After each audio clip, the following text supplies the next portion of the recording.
तो आज हम करेंगे 10th ICSE exercise 18 question number 22 का फर्स्ट पार्ट।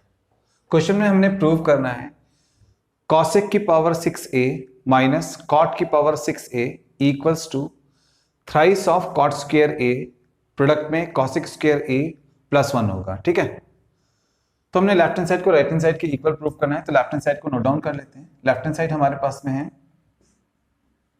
cosec की पावर 6a माइनस cot की पावर 6a।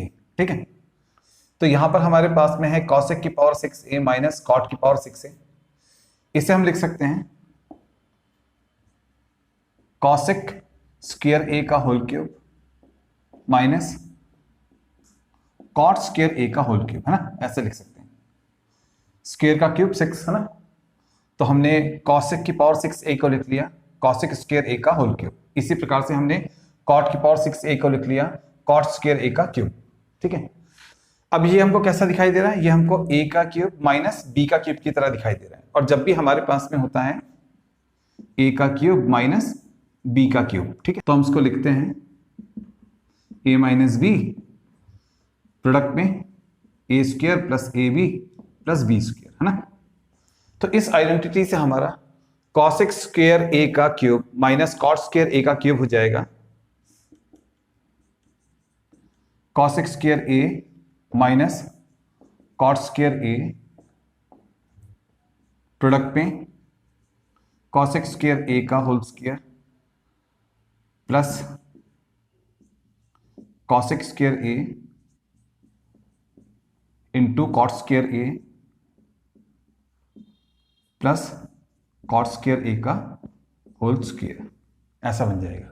ठीक है, तो इस आइडेंटिटी से हमारा cosec स्क्वायर a का cube minus cot square a का क्यूब हो गया ये। ठीक है, अब याद रखो कि cosec square a minus cot square a होता है 1, ये तो हो जाएगा हमारा 1। अब इसको यहां पर लिखने की जरूरत नहीं, ये तो 1 हो जाएगा। ठीक है, लिख लो, वैसे दिखाना है तो यहां पर 1। अब चलते हैं आगे। ठीक है, अब देखो हमको चाहिए क्या, हमें चाहिए 3 cot square a cosec square a plus 1। ठीक है, और हमारे पास में एक तो है cosec square a into cot square a, एक है हमारे पास में, हमें चाहिए 3। ठीक है, तो अब हम इन दो का यूज करेंगे ना, इन दोनों का यूज करेंगे। तो यहां पर हमारे पास में क्या रह गया, cosec स्क्वायर a का होल स्क्वायर। ठीक है, ये इसका होल स्क्वायर है ना, ये हमारे पास में होल स्क्वायर है। फिर यहां पर हमारे पास में क्या है, cot स्क्वायर a का होल स्क्वायर, करेक्ट। और एक हमारे पास में यहां पर है cosec square a into cot square a, correct, ये हमारे पास में है। अब देखो ये हमको कैसे दिखाई दे रहा है, सिर्फ इन दो पर फोकस करो, इन दो पर। तो ये हमको दिखाई दे रहा है a का स्क्वायर प्लस b का स्क्वायर। और जब भी हमारे पास में होता है a का स्क्वायर प्लस b का स्क्वायर, तो हम इसको लिख सकते हैं a माइनस बी का होल स्क्वायर प्लस 2ab, ऐसा हम लिख सकते हैं। जब भी हमारे पास में हो a का स्क्वायर प्लस b का स्क्वायर, तो हम इसको लिख सकते हैं a माइनस बी का होल स्क्वायर प्लस 2ab। ठीक है, तो इस आइडेंटिटी से हम cosec स्क्वायर a का whole square plus cot square a का होल स्क्वायर को लिख सकते हैं। 1 को अब लिखने की जरूरत नहीं है, 1 से इसको इंटू करेंगे तो ये आएगा ना, तो 1 को यहां से हम हटा लेंगे अभी। ठीक है, तो अब यहां पर फोकस करते हैं। तो ये हमको a square plus B square की तरह दिखाई दे रहा है, और हम इसको a माइनस बी का होल स्क्वायर प्लस 2ab के फॉर्म पे लिखेंगे। ठीक है, तब हो जाएगा ये हमारा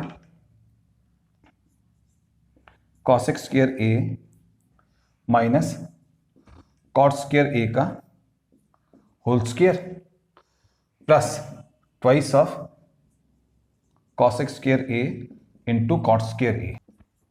ठीक है, और आगे हमारे पास में यहां पर है प्लस में cosec square a into cot square a, correct. अब देखो ये तो हमें पता ही है, ये तो 1 होता है, cosec square a minus cot square a कितना होता है 1, 1 का स्क्वायर कितना हो जाएगा 1, है ना, ये तो हो गया 1। अब देखो यहां पर क्या है, यहां पर है twice of cosec square a into cot square a, और यहां पर हमारे पास में है cosec square a into cot square a। ये 1 है, ये 2 है, दोनों को जोड़ दो तो 3 हो जाएगा, है ना। तो हो जाएगा ये हमारे पास में thrice of cosec square a into cot square a। ठीक है, तो भाई ये आ गया हमारे पास में राइट हैंड साइड, है ना। ये जो राइट हैंड साइड है यहां पर हमारे पास में आ गया, ये राइट हैंड साइड हमारे पास में आ गया। हमने यहां पर लेफ्ट हैंड साइड को लिया था, उसे सॉल्व किया, राइट हैंड साइड के इक्वल आ गया। तो हमारा ये इक्वेशन का left hand side right hand side यहां पर इक्वल हमने प्रूव कर दिया, है ना। तो हम लिखेंगे कि लेफ्ट हैंड साइड जो है वो राइट हैंड साइड के इक्वल आ चुका है। तो हमारा जो ये इक्वेशन है वो प्रूव्ड होता है, हेंस प्रूव्ड। ठीक है, और ये आ गया हमारे इस क्वेश्चन का फाइनल आंसर।